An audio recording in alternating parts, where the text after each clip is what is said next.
반갑습니다. 이학헌 집사입니다. 오랜만에 또 이렇게 청년부 청년들 얼굴 보니까 아주 마음이 기쁩니다. 그래, 성탄절을 3일 앞두고 있죠. 오늘 23, 24, 이제 25. 그래서 오늘은 예수님의 탄생에 대한 이야기를 살펴보고자 합니다. 그런데 이야기를 시작하기 전에 이미 알만한 사람들은 다 알고 있는 사실이지만 간단한 퀴즈를 하나 내겠습니다. 답을 아는 분은 미리 대답하지 마시고 조용히 손만 들어주시면 좋겠습니다. 문제입니다. 예수님이 마구간에서 태어나셨어야만 하는 가장 확실한 성경적 증거는 무엇일까? 예수님이 마구간에서 태어날 수밖에 없었던 운명적 이유 뭘까요? 아는 분이 없어요? 연서.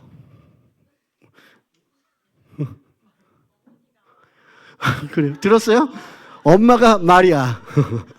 엄마가 마리아. 그래서 마구간에서 태어나셨어요. 엄마가 소였으면 그랬을까?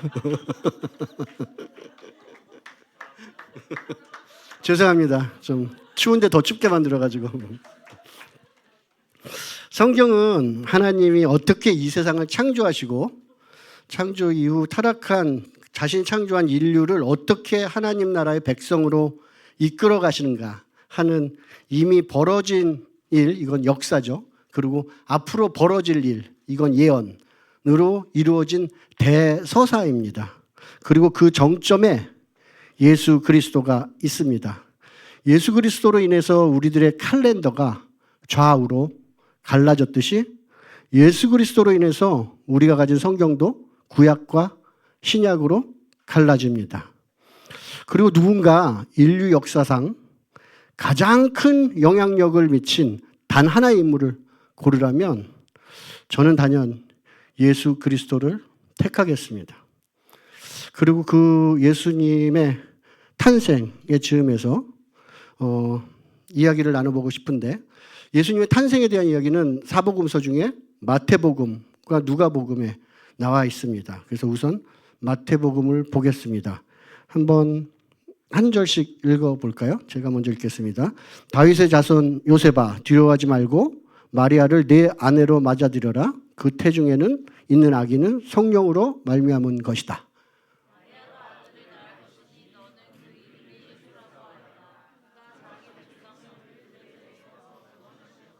이 모든 일이 일어난 것은 주님께서 예언자를 시켜서 이르시기를 보아라, 동령자가 잉태하여 아들을 낳을 것이니 그의 이름을 임마누엘이라고 할 것이다 하신 말씀을 이루려고 하신 것이다.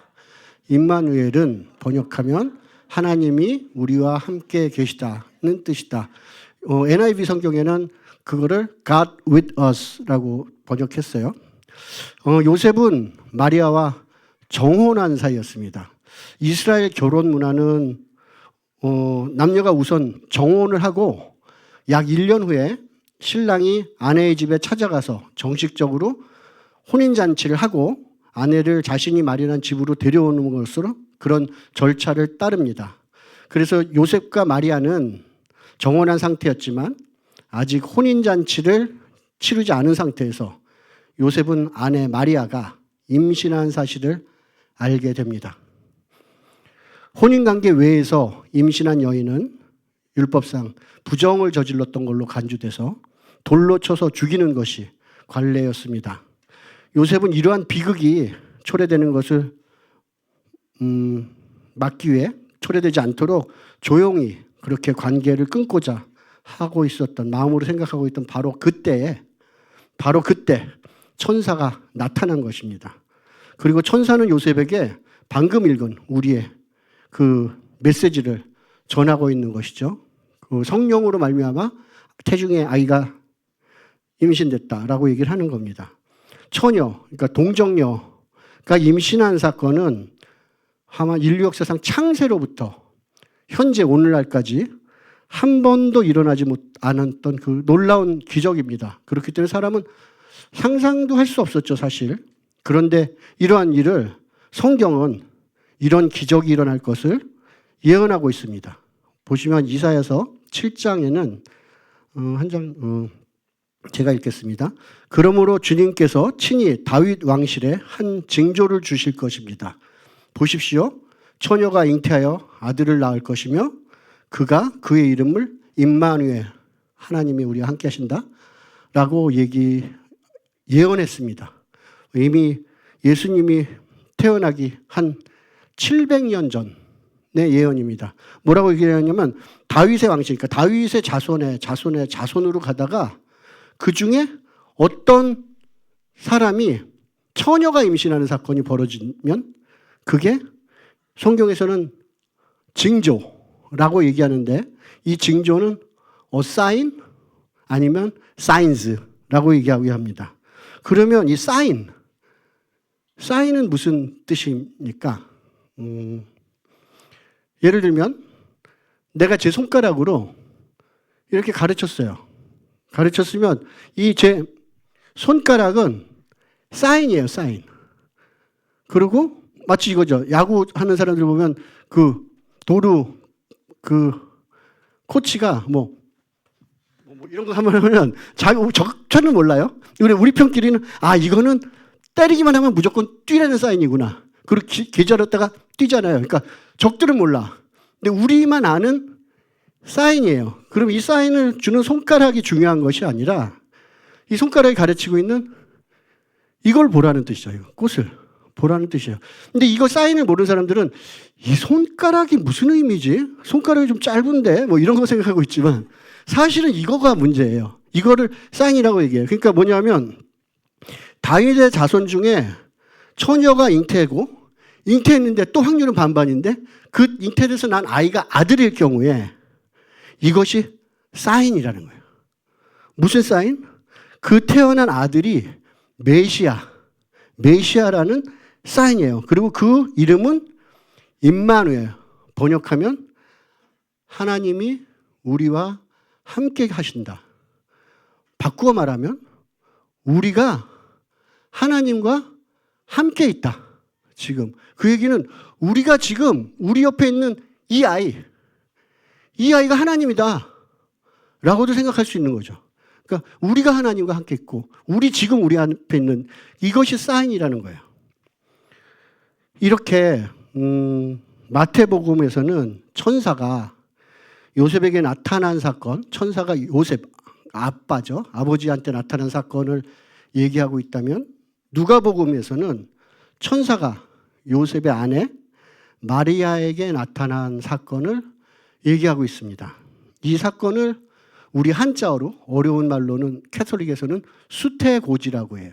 수태고지란 말이면 아이를 태에 가진 거를 고지해줬다, 알려줬다는 거죠. 그래서 예루살렘에 가면 수태고지 교회가 있고 기념을 할 정도예요. 그래서 이게 너무 중요한 사건이기 때문에 영어로도 이것만 수태고지만 얘기하는 따로 단어가 있어요. Annunciation을 찾아보면 이거는 그냥 수태고지 사건을 얘기를 해요. 마치 팔복, 우리가 말하는 팔복을 진단 팔복이라고 그래서 비에티튜드라는 고유한 단어가 있듯이 이거 역시 고유한 단어로 이 구절을 규정하고 있어요.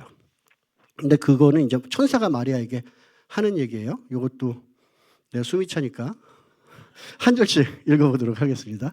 천사가 마리아에게 말하였다. 두려워하지 말아라 마리아야. 너는 하나님의 은혜를 입었다.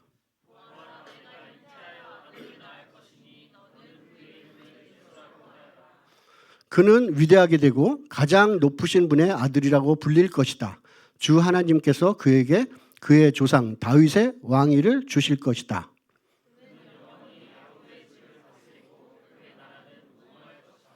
마리아가 천사에게 말하였다. 나는 남자를 알지 못하는데 어떻게 이런 일이 있겠습니까? 성경에 따르면 침례 요한이 엘리사벳의 태에서 임신한 지 6개월이 지났을 때 저 갈릴리 나사렛이라는 시골 동네죠. 잘 알지도 못하는 그 동네에 살던 그냥 어느 10대 소녀, 아직 세상 물정을 알기에도 너무 어린 그 10대 소녀 마리아에게 하나님의 천사장, 대천사장 가브리엘이 나타났어요. 두려워 떨고 있는 소녀에게 천사는 기뻐하여라, 은혜를 입은 자야. 주님께서 당신과 함께 하신다. 좀 뜬금이잖아요.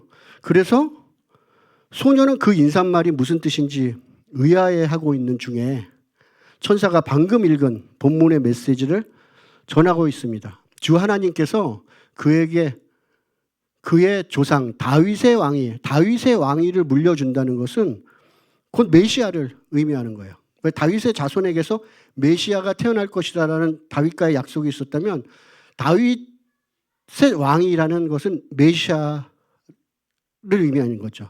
마리아는 천사들에게 다시 묻습니다.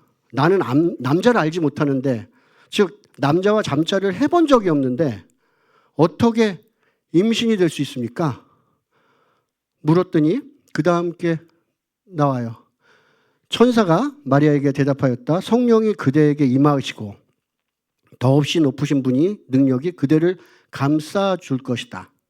그러므로 태어날 아기는 거룩한 분이요 하나님의 아들이라고 불릴 것이다. 여러분들이 한번 읽어주세요. 그 다음 줄은.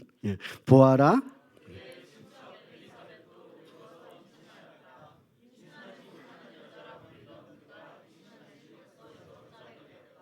하나님께는 불가능한 일이 없다. 마리아가 말하였다. 보십시오. 나는 주님의 여종입니다. 주님 말씀대로 나에게 이루어지기 바랍니다. 아멘. 이 개역개정, 이거 세번역의 번역이고, 이제 다른 성경에는 여기 뭐라고 나와 있냐면 주의 여종이오니 말씀대로 내게 이루어지리라 라고 적혀 있습니다. 제가 주님의 여종이니까 주님이 말씀한 대로, 주님이 예언하시면 그건 예언이 아니에요. 그냥 이루어진 사실이 되는 거죠. 왜냐하면 창조주이시기 때문에 그분의 예언은 100% 이루어질 수밖에 없어요. 그렇기 때문에 주님 당신의 말대로 저에게 이루어질 것입니다라는 믿음의 고백을 해요. 남자를 알지도 못하고 그렇기 때문에 아이를 갖는다는 게 도저히 자기 이성으로는 설명될 수 없는 일이지만, 이 어리고 무섭고 떨리는 10대 소녀 마리아는 주님 말대로 제게 이루어질 거라고 얘기합니다. 성모 마리아지만 영어로는 Virgin Mary예요. Virgin Mary. 처녀 마리아예요. 마리아의 친척 엘리사벳, 이 사가랴와 엘리사벳은 이미 나이가 너무 많이 들어서 아기를 갖기에는 이제는 좀 시기가 지난 그런 부부였어요. 그래서 이제는 뭐 아기를 바라지 말자라고 얘기했는데, 그러면서 침례 요한을 가진 거죠. 예수님보다 6개월 먼저 태어나게 돼요. 빠른? 아니면 한 살형? 이런 정도 되겠죠. 근데 나이가 많아 임신할 수 없는 태를 열어주신 사건은 태가 열린 나이가 들었는데 성경 다른 곳에서도 찾아볼 수 있습니다. 예를 들면 다음 장 한번 볼까요? 제가 읽을게요. 아브라함은 얼굴을 땅에 대고 엎드려 웃으면서 혼잣말을 하였다. 나이 100살이나 된 남자가 아들을 낳는다고? 또 90살이나 되는 사라가 아이를 낳을 수 있을까? 그래서 웃었던 거예요. 하나님 몰래.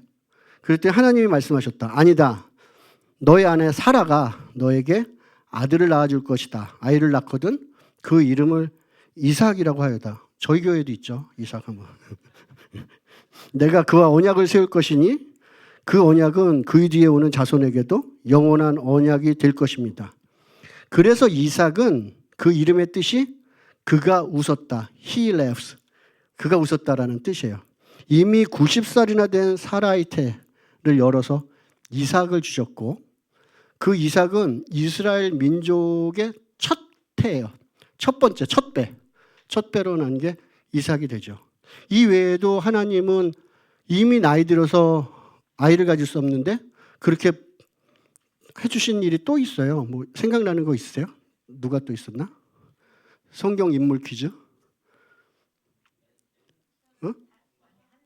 그래, 사무엘의 어머니 한나. 사무엘의 어머니 한나도 보면 나이가 들었는데 그렇게 사무엘을 낳게 되죠. 예수님의 출생에 대한 시대적인 배경은 누가복음 2장에서 시작됩니다. 한번 2장을 이번에 여러분이 한번 먼저 읽고 있어요. 하나, 둘, 셋. 그때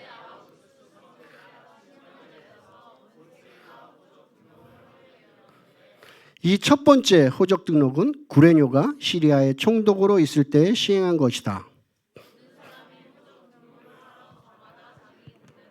한 절만 더 읽어주세요.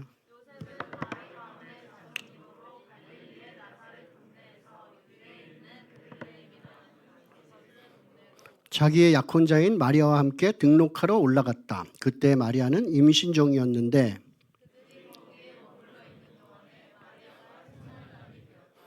마리아가 첫 아들을 낳아서 포대기에 싸서 구유에 눕혀두었다. 여관에는 그들이 들어갈 방이 없었기 때문이다. 아멘. 다른 성경에서는 포대기를 이제 강포에 썼다. 강포에 썼다라고 얘기를 하죠.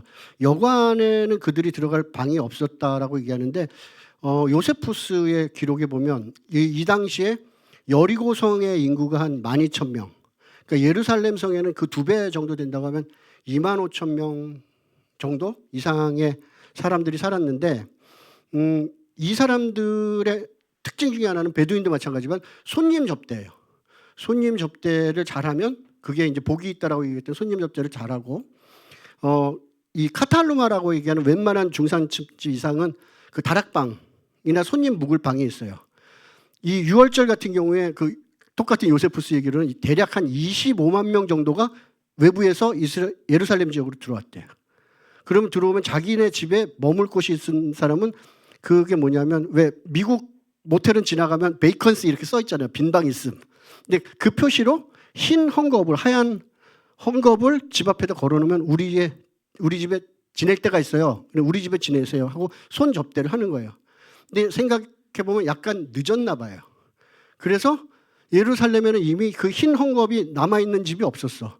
그래서 230km나 떨어진 갈릴리에서 그 나사렛에서 거진 열흘 여행해서 임신한 아내를 데리고 왔는데 여기에 방이 없으니까 뉴욕 더 남쪽으로 내려서 베들레헴은 대략 한 예루살렘 올드 예루살렘에서 한 4마일, 한 6km 정도 떨어졌거든요. 까지 내려온 거예요. 베들레헴까지 내려온 그런 게 됐고, 그러니까 여관이 없었다기보다는 그런 거기는 따로 여관을 하는 그런 것보다는 그러니까 카탈루마 빈 방이 없어서 온 거죠. 성경이 말하는 아우구스투스 황제는 카이사르 아우구스투스로 BC 27년부터 BC 14년까지 로마의 황제였습니다. 그리고 역사적으로 카이사르 아우구스투스가 통치하던 시대 그중 구레뇨 그러니까 퀴리니우스거든요. 구레뇨라 한글이 원래 퀴리니우스예요. 퀴리니우스가 시리아 총독이 유대까지 다 다스렸단 말이에요. 그러니까 아우구스투스 때고 퀴리우스가 총독이던 시절에 시작된 호적 등록의 시기를 찾으면 아마 예수님의 출생 시기를 추산할 수 있겠죠. 연대기를 가지고 그렇게 되고 그러니까 제국 소위 말하는 제국이라는 커다란 나라가 인구 호적 등록이죠. 그러니까 인구 센서스를 한 거예요. 인구 조사를 하는 데에는 대략 2가지 정도 목적이 있습니다. 하나는 전쟁을 했을 때 징집할 수 있는 병사의 수, 성인 남자의 숫자가 얼마인지를 파악을 해보는 거예요. 그래서 어느 지역에 전쟁을 가면 그 지역에 있는 인구 센서스를 통해서 몇 명 정도를 징집할 수 있겠다는 것이 첫 번째 목적. 그렇기 때문에 그게 자기 힘을 확인해보고 싶었던 다윗이 했던 인구 센서스 때문에 하나님이 두 번째 인구 센서스 때문에 하나님이 막 다윗을 나무란 사건이 있고 또 다른 하나는 세금 징수 목적이에요. 그러니까 인두세잖아요. 그러니까 사람이 몇 명인지를 봐서 그 정도면 여기서 세금이 얼마 거칠 것이다를 아는 거야. 그 다음에 세리들한테 입찰을 붙여요. 예를 들면 여기서 한 1억 정도 세금이 거칠 수 있으면 세리들한테 입찰을 해서 이 세리 직책을 얼마를 주고 사갈래? 그럼 얼마를 주고 샀잖아요. 그 세리의 목적은 1억보다 더 걷어야지 그게 자기 돈이 되는 거야. 정부에서는 1억 정도는 기본적으로 받는 걸 아니까 그 지역을 잘 아는 세리가 들어가면 저 집에 숟가락 몇 개 있는 것까지 다 아니까 탈탈 털어 가는 거예요. 그러면 세리는 1억 맞춰주고 나머지는 in my pocket. 그렇기 때문에 세리들을 도둑놈이요 죄인들이라고 했던 거는 로마의 앞잡이도 앞잡이지만 이런 재산을 취했던 사람들이거든요.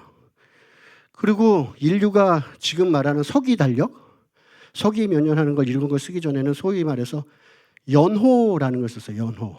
우리도 그렇게 썼는데 예를 들면 뭐 조선 역사 이런 거 보면은 세종 7년에 뭐 선조 13년에 뭐 이런 게 나와요.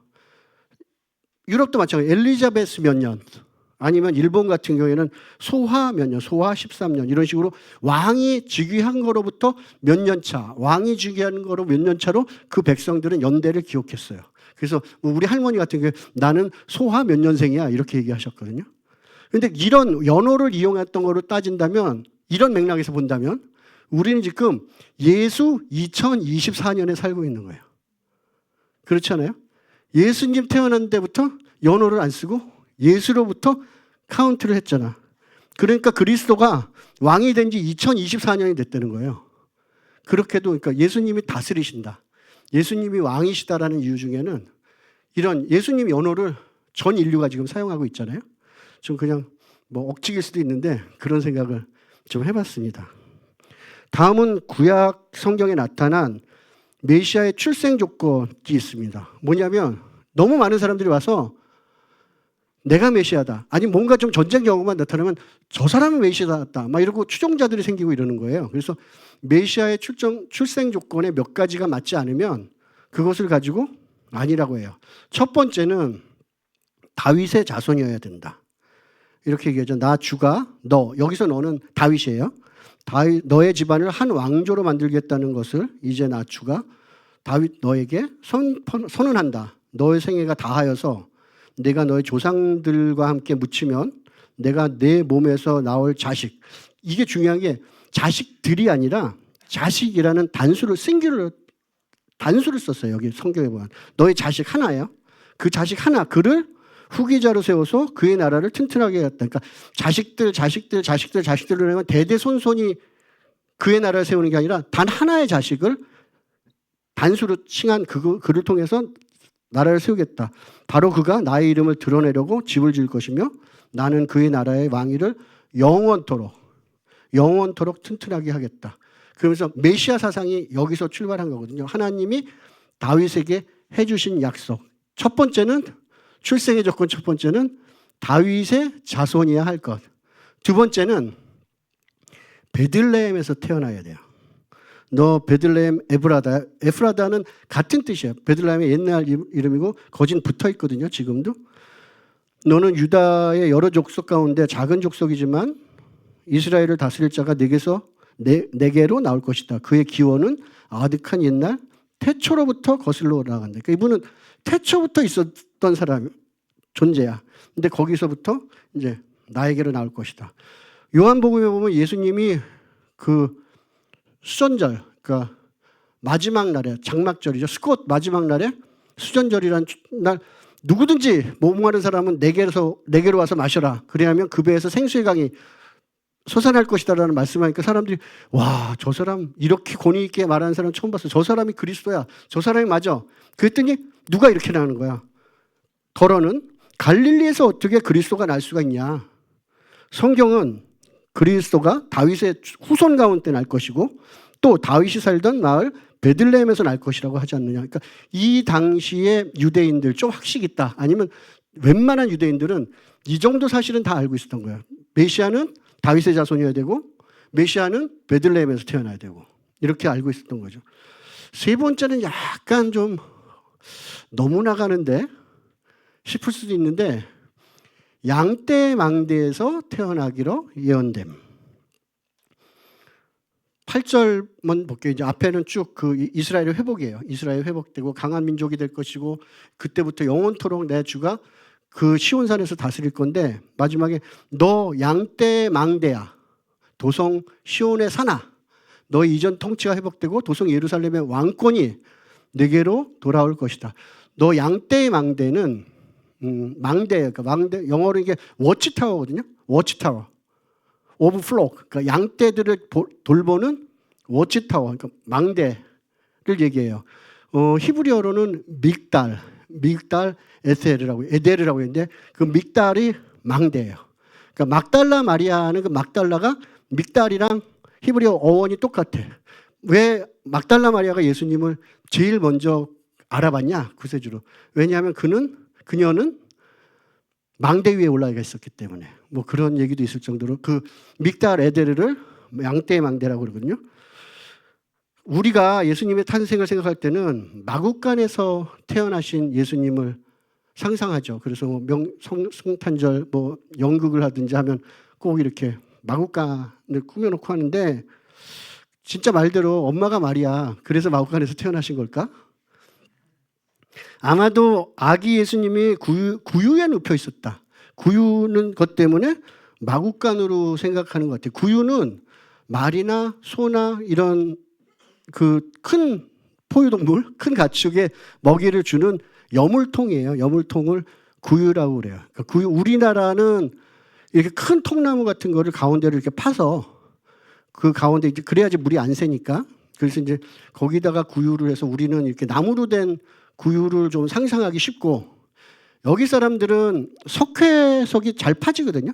파지기도 하거든요. 그래서 석회석, 라임스톤으로 보통 구유를 만들었어요. 그러니까 석회석으로 예수님의 그 무덤, 아리마대 요셉의 무덤도 석회석이었고, 이게 석회석 지역이란 말이에요. 그래서 이제 그런 식으로 구유를 만들었죠. 그렇다면 양떼의 망대는 어떤 곳일까요? 양떼의 망대는 이렇게 생겼어요. 위에는 망대가 있고 밑에 저렇게 해서 좀 높게 올라가서 볼 수 있고, 지금도 베들레헴 에프랏 지역에 가면은 저런 망대를 볼 수가 있어요. 양떼의 망대는 이미 수백 년 전부터 성전에 바쳐지는 양, 그 양들을 키우는 특별한 지역이었습니다. 성전에서는 매일 상번제, 하번제에서 2번 양을, 그것도 1년 안 된 어린 양, 그러니까 sheep이 아니라 lamb이라고 얘기하는 어린 양을 바치는 제사가 있습니다. 이를 상번제, 하번제라고 하고, 아까 말한 것처럼 6월절이 되면 수많은 양이 성전에서 바쳐집니다. 예를 들어서 양 한 마리를 가지고 10명 정도, 한 가족을 10명 정도 먹는다고 치면 25만 명이면 2만 5천 마리의 양이 바쳐지는 거예요. 6월절 하루에. 그런데 성전에 바쳐지는 양들은 조건이 있는데 흠도 없고 점도 없어야 돼요. 그래서 그런 양들을 키우기 위해서 특별히 훈련된 레위 사람들이 성전에서 한 4마일 떨어진 이 베들레헴 에브라드 지역의 일전 장소에 양떼의 망대를 설치하고 양들을 살폈어요. 실제로 가보면 이렇게 바가지를 냉면 사발처럼 이렇게 생긴 땅이에요. 넓은 땅. 여기다가 이 제일 낮은 곳에 저 망대를 딱 세워놓고 양들을 살펴보면서 특별히 그 미도팜, 그 초지를 조성을 해서 양들이 먹을 수 있는 거, 충분히 먹을 수 있게끔 목초지를 만들어 놓은 거예요. 그랬다가 양들이 이제 새끼를 낳을 때가 되잖아요. 그러면 새끼가 날 때가 되면 이제 그 양을 저 망대 밑에 있는 저 지금 1층, 아래층이죠. 아래층으로 데리고 와서 거기서 이제 새끼 양을 받아요. 그래서 새끼 양을 받자마자 포대기, 강포에 싸서, 근데 이 포대기는 뭐냐면 레위인들이 성전 봉사하는 사람들이기 때문에 제사장들이 쓰고 이제는 더 낡아서 이제 속이 다 비치고 구멍이 나서 입을 수 없는 제복 있잖아요. 그러니까 제사장의 옷. 그거를 헝겊 조가리로 여기다 모아놨다가 양이 태어나면 그 포대기로 양을 싸서 바로 그 구유에다가 놨어요. 왜냐하면 바로 태어난 양이 자칫 이렇게 움직이다가 뭐 이렇게 비틀거리다가 넘어져서 흠이라도 생기면 얘는 성전에 바쳐질 수가 없어요. 그냥 상품 가치가 없어진다고 하나? 그렇기 때문에 그런 사고를 미전에 방지하기 위해서 바로 싸서 구유에다 놓는 거죠. 이런 사실을 잘 알고 있던 인근의 목동들은 어린 새끼가 태어나서 포대기에 쌓여서 구유에 놓여 있다라고 얘기를 하면 이들한테는 퀴즈도 아닌 거예요. 어딘지 딱 알아. 아, 거기 나도 아는 데야. 나도 가봤어. 거기 목동들은 다 레위인들이야. 그 사람들은 매일 그거를 해. 라고 생각을 해요. 1년에 2마리, 365일 계속 양이 바쳐지고 양이 태어나고 바쳐지는 일이 반복됐죠. 그 목자들한테 나타난 거를 한번 볼게요. 한번 넘겨보면 천사가 그들에게 말하였다. 두려워하지 말아라. 나는 온 백성에게 큰 기쁨이 될 소식을 너희에게 전하여 준다. 한번 읽어주세요. 시작.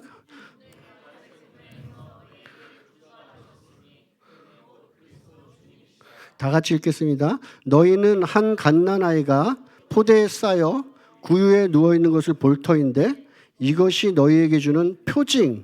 그러니까 앞서 처녀가 잉태하고 그 잉태하여 낳은 아이가 아들일 경우에 이것은 표징, 사인이라고 얘기를 했는데, 여기서는 이번에는 갓난 아이가 포대에 쌓여서 구유에 놓여 있는 것을 보면 이것이 또한 사인, 표징, 사인이라고 얘기를 하는 거예요. 사인 얘기가 또 나왔어요. 무슨 사인입니까? 그렇죠. 바로 그 아이가 메시아라는 사인이라는 거예요. 그리고 다음 장, 다시 앞으로 갈까요? 갑자기 그 천사와 더불어 많은 하늘 군대가 나타나서 하나님을 찬양하며 말하였다. 더없이 높은 곳에서는 하나님께 영광이요, 땅에서는 주님께서 좋아하시는 자들에게 평화로다. 이게 오늘 암송 구절이에요. 근데 천사들이 목사들에게 떠나 하늘로 올라간 뒤에 목자들이 바로 말하였다. 뭐 어딘지 딱 바로 아는 거예요. 베들레헴으로 가서 주님께서 우리에게 알려주신 바 그 이러한 일을 보자, 확인하자는 거예요. 그리고 그들은 급히 달려가서 마리아와 요셉과 구유에 놓여 있는 아기를 발견하였다. 그러니까 하늘 군대, 천사와 하늘 군대가 떠나자마자 목자들은 한치의 망설임도 없이 바로 달려간 거예요.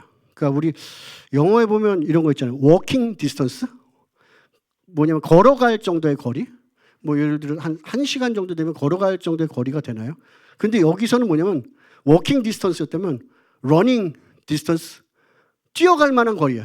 그러니까 가까운 데에 있는 거예요. 걷지도 않고 그냥 뛰어가도 될 만한 거리. 보통 뛰어갈 만한 거리 얼마 정도 돼요? 한 1km는 뛰어갈 수 있나? 1km도 힘든데 나는. 근데 목동들이 그냥 뛰어서 한치에 뭐 어디냐 도대체 뭐 무슨 뭐 수수께끼 같은 얘기냐, 이게 아니라 그냥 바로 달려갔어요. 그리고 확인을 했죠. 다음 페이지 한번 볼까요? 저는 이것을 감히 하나님이 준비하신 거룩한 예정, 그러니까 divine arrangement라고 믿습니다. 우리 하나님은 자신의 아들을 이 땅에 보낼 때 아이 낳을 장소가 없어서 여기저기 헤매다가 겨우 마구간에서 아들을 낳게 그렇게 방치하신 것이 아니라 성전에 바쳐지는 운명, 세상 죄를 지고 가는 어린 양의 운명으로 태어나는 아들을 위해서 그 징표로, 그 사인으로 성전에 바쳐지는 양들이 태어나는 바로 그곳을 메시아의 출생 장소로 정하신 것입니다. 그래서 막 태어난 아기가 포대기에 쌓여서 구유에 눕혀 있는 것이 표징이 되는 거예요. 사인이 되는 거예요. 망대에서 자란 양이 이제 한 1년 정도가 돼서 성전에 바쳐질 때가 되면 목자들은 다시 양을 망대 아래로 조심스레 데려다가 흠이나 점이 없는지 다시 검사를, 인스펙션을 해요. 그래서 모든 것이 깨끗하다는 확인이 되면 혹여 이제 예루살렘으로 가는 동안에 그 아이가 흠이나 점이 생길까 봐 다시 포대를 써요. 그리고 나귀 위에다 얹어요. 그래서 나귀를 태워서 나귀 타고 예루살렘으로 들어가요. 그런데 다음 페이지 보면 느헤미야의 성벽 재건 사건인데, 그중에 저 혹시 그림의 오른쪽 맨 위에 이 문을 양문이라고 해서 sheep gate예요. sheep gate. 그러니까 모든 성전에 바쳐지는 양들은 관례상 저 sheep gate를 통해서 나귀 등에 타고 들어가게 돼 있어요. 예수님이 마지막에 예루살렘의 성전에 입성하실 때 왜 개성장군처럼 말이나 백마를 타고 들어가시지 않고 어린 나귀를 타고 들어가셨어? 왜냐하면 성전에 바쳐질 어린 양의 운명이었기 때문에 성전에 바쳐지는 어린 양들이 들어가는 관습대로 나귀 등에 타서 그 sheep gate라고 얘기하는 양문을 통해서 성전으로 들어가신 것이죠. 이렇게 예수님의 십자가 사건은 창세전부터 모든 사건의 시간과 장소가 일치하도록 정확하게 예정이 되어 있고, 우리 전능하신 하나님은 딱 그 시간에 딱딱 꼽아 넣으신 거예요. 여기서 태어나고 이런 방법으로 죽으시고 이렇기 때문에 예수님의 사전에 아니면 주 하나님의 사전에 우연이란 없어요. 뭐 아이를 낳을 데가 없어서 이런 거 아니고. 다음 페이지 한번 갈까요? 이렇게 태어난 아기 예수는 정결 예식에 따라서 태어난 지 8일 만에 할례를 받으러 성전으로 올라갑니다. 그리고 시므온이라는 경건한 사람이 나옵니다. 이것도 기니까 하나씩 읽겠습니다. 제가 먼저 읽을게요. 그런데 마침 예루살렘에 시므온이라는 사람이 있었는데 그 사람은 의롭고 경건한 사람이므로 이스라엘이 받을 위로를 기다리고 있었고 또 성령이 그에게 임하여 계셨다.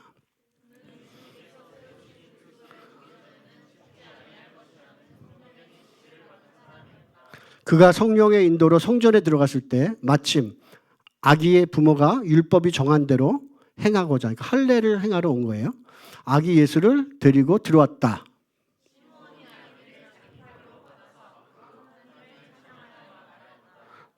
다음, 이제 주님께서는 주님의 말씀을 따라 이 종을 세상에서 평안히 떠나가게 해 주십니다. 주님께서 이것을 모든 백성 앞에 마련하셨으니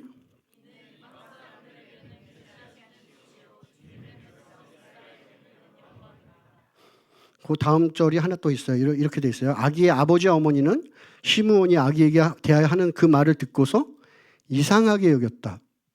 이게 무슨 말이지? 의아해한 거예요.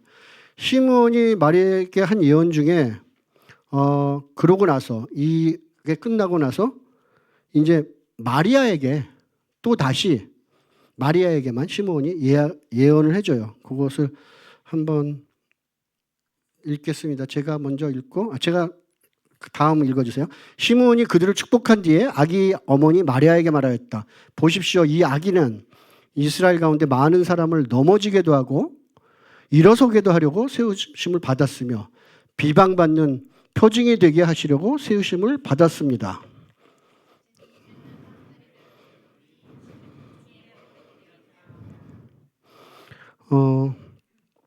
시므온이 마리아에게 한 예언 중에 넘어지기도 하고 일어서게도 하는 이야기는 이스라엘 사람들이 가지고 있었던 돌에 대한 사상이 들어있습니다.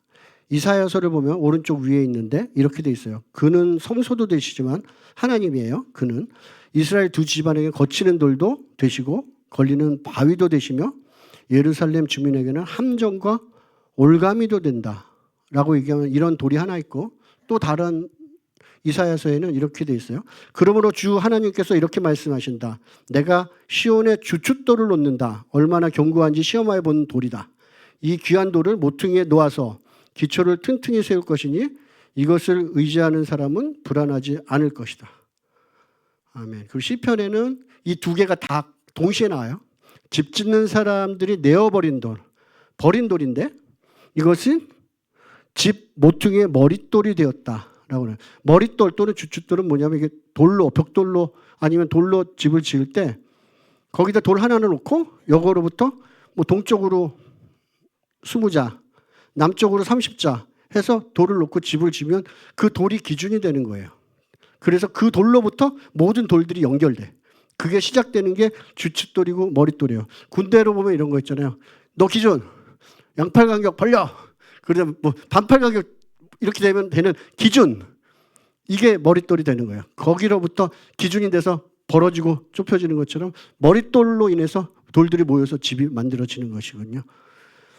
이어지는 예언입니다. 한번 볼까요? 여기는 그렇지. 그리고 칼이 당신의 마음을 찌를 것입니다. 그리하여 많은 사람의 마음속 생각들이 드러나게 될 것입니다. 앞에 장 한번 보면 이것 좀 볼게요. 여기서 칼을 나타내는 헬라어 롬파이어라는 거는 뭐 과도나 그 무슨 부엌칼 정도가 아니라 고대 트라키아인들이 전쟁에 사용하던 저렇게 큰 칼이에요. 전쟁용 장검이에요. 장칼, 큰 칼이에요. 이런 큰 칼이 마리아의 마음을 찌를 것이라고 지금 시므온은 예언을 하고 있어요. 여기서 마리아는 메시아의 어머니 라는 영광을 예언받았지만 달리 또한 여기서는 슬픔의 어머니, 그러니까 메터 돌로로사라는 헬라어인데 이거는 슬픔의 sorrowful mother예요. 로 예언되고 있습니다. 그 한 자녀의 어머니로서 마리아는 아들 예수와 나사렛에서 보냈던 그 소년 시절, 청년 시절이 가장 행복한 시절이었다는 것을 나중에 회상했었을 것도 같아요. 왜냐하면 예수의 공생애가 시작되면서 유대교 지도자들 그리고 기득권 집단들로부터 받는 핍박, 위협은 예수의 인기가 올라갈수록 점점 심해졌고 비방받는 표징이 될 것이라는 성경의 예언대로 그 아들 예수가 모든 비방의 표적이 되어가는 것을 보면서 아들의 앞날에 대한 불길한 예감, 그런 예감 때문에 어머니인 마리아의 마음을 병들게 했을 것 같아요. 이사야서 50장, 53장에 보면 비방받는 표적에 대해서 얘기하지만 결국에는 이렇게 얘기하죠. 그가 찔림은 우리의 허물을 위하며 그가 상함은 우리의 죄악을 인함이다. 그가 징계를 받음으로 우리가 평화를 누리고 그가 채찍에 맞음으로 우리가 나음을 입었더라 하는 이 모든 비방과 고난의 표상이 되어버린 거예요. 결국 자기 아들이 신성 모독죄로 잡혀서 십자가에 처형될 때 그녀는 트라키아인들의 장칼이 자신의 심장을 찌르는 것을 그렇게 느꼈을 것 같아요. 우리가 바라보는 세상이 이 보이는 것이 끝이라면 이보다 더 큰 비극은 없습니다. 제 자식이 십자가에 달려 고통당하고 옆구리가 창에 찔려서 물과 피가 터져 나오는 모습을 보는 그 어미의 마음은, 그 마음을 누가 헤아릴 수 있겠습니까? 그리고 그 다음 이어지는 예언은 다음 페이지가 있나요? 아니요. 전으로 가면 칼을 찔고 그 다음 많은 사람의 마음속에 생각들이 드러나게 될 것입니다. 칼로 찔렸는데 마음과 생각이 드러난다고 했을 때 저는 히브리서 기자의 히브리서 4장 12절의 말씀이 생각났어요. 하나님의 말씀은, 이거 한번 같이 읽겠습니다. 시작. 하나님의 말씀은 살았고 힘이 있어서 어떤 양날 칼보다도 더 날카롭습니다. 그래서 사람 속에 꿰뚫어 혼과 영을 갈라내고 관절과 골수를 갈라놓기까지 하며 마음에 품은 생각과 의도를 밝혀냅니다.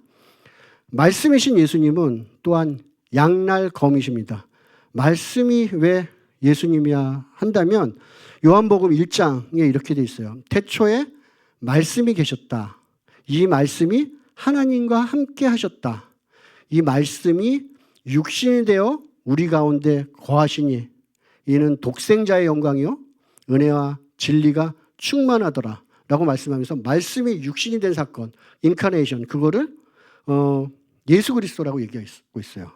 그런데 말씀이신 그 예수는 사람들의 혼과 영을 깊숙이 비춰서 그 속에 생각과 의도를 밝혀내십니다. 그로 인해 누구는 걸려 넘어지기도 하고 그로 인해 누구는 영원한 영생인 구원을 얻기도 합니다. 그 베드로의 선언입니다. 이것에 대해서 베드로전서 2장에는 이렇게 되어 있어요. 오늘 정말 많이 읽네.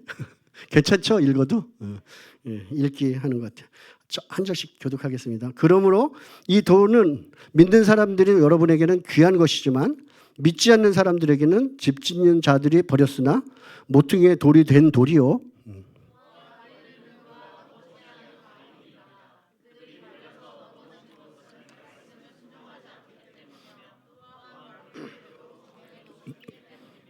이거 다 같이 읽겠습니다. 그러나 여러분은 택하심을 받은 족속이요 왕과 같은 제사장들이요 거룩한 민족이요 하나님의 소유된 백성입니다. 그래서 여러분을 어둠에서 불러내어 자기의 놀라운 빛 가운데로 인도하신 분의 업적을 여러분이 선포하는 것입니다. 여러분이 전에는 하나님의 백성이었으나 지금은 하나님의 백성이요 전에는 자비를 입지 못한 사람이었으나 지금은 자비를 입은 사람입니다. 말씀을 좀 정리해 보도록 하겠습니다. 준비해 주셔도 좋고 성탄절을 앞두고 예수님 이 땅에 태어나신 일을 우리가 살펴봤습니다. 그리고 오늘 이후로 이 크리스마스를 바라보는 우리들의 시각이 조금이나마 바뀌기를 기대해보는 마음이 있습니다. 서두에도 말씀드렸듯이 예수님은 우리의 달력을 BC와 AD로 갈라놓으신 역사의 기준이 되시는 분이고, 성경에서는 구약과 신약을 나누는 분수령이 되는 분이십니다. 성탄 이전의 인류와 성탄 이후의 인류는 차원이 다른 운명으로 살고 있습니다. 또한 예수님은 사람들을 걸려 넘어지게도 하고 일으켜 세우기도 하시는 걸리는 돌이자 모퉁이의 머릿돌이 되십니다. 그로 말미암아 사람들이 마음속에 품은 깊은 생각과 의도가 드러나기 때문입니다. 사망과 생명의 기준점이 예수님께 있습니다. 그는 처음부터 성전에 바치는 희생양의 운명으로 이 땅에 오셨고, 성경의 예언대로 우리 죄를 대신해서 십자가에 죽으시고 부활하셨습니다. 회개하라, 천국이 가까웠다 라고 외치시는 그분의 음성은 이미 이 땅에 임한 하나님 나라를 선포하고 계십니다. 누구든지 그 음성을 듣고 반응하는 자, 곧 회개하고 영접하는 자들에게는 하나님의 자녀가 되는 영광을 주셨습니다. 자녀된 사람들은 그들이 어둠에서 불려나와 그리스도의 빛 가운데로 들어가게 된 사실을 증언하는 것입니다. 찬양 같이 할까요? 한번 헌신 찬양. 다 같이 일어나셔서 저들밖에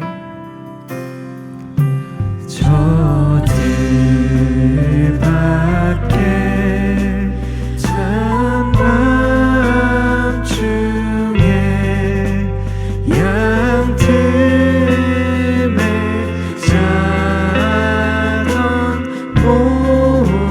목자들 천사들이 전하여 주 나신 소식 들었네. 노엘 노엘 노엘 노엘 이스라엘 왕이 나셨네. 저들밖에 저들 밤에 별 하나가 이상한 빛을 비추어 이 땅 위에 큰 영광이 나타날 징조 보였네. 노엘 노엘 노엘 노엘 이스라엘 왕이 나셨네.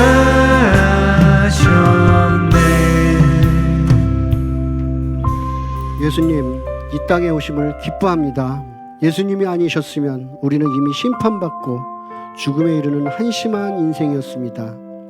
성전에 바쳐지는 희생양의 운명을 아시고도 기꺼이 이 땅에 오셨고 우리의 죄를 위해 죽으시고 부활하심으로 우리와 하나님 사이를 화해시켜 주신 것을 압니다.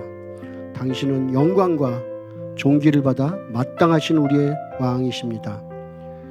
성탄절을 지척해 주고 예수님의 태어나심과 메시아에 대한 예언들이 어떻게 성취되었는지를 살펴보며 주님에 대한 이해와 사랑이 더욱 깊어집니다. 주님 사랑합니다.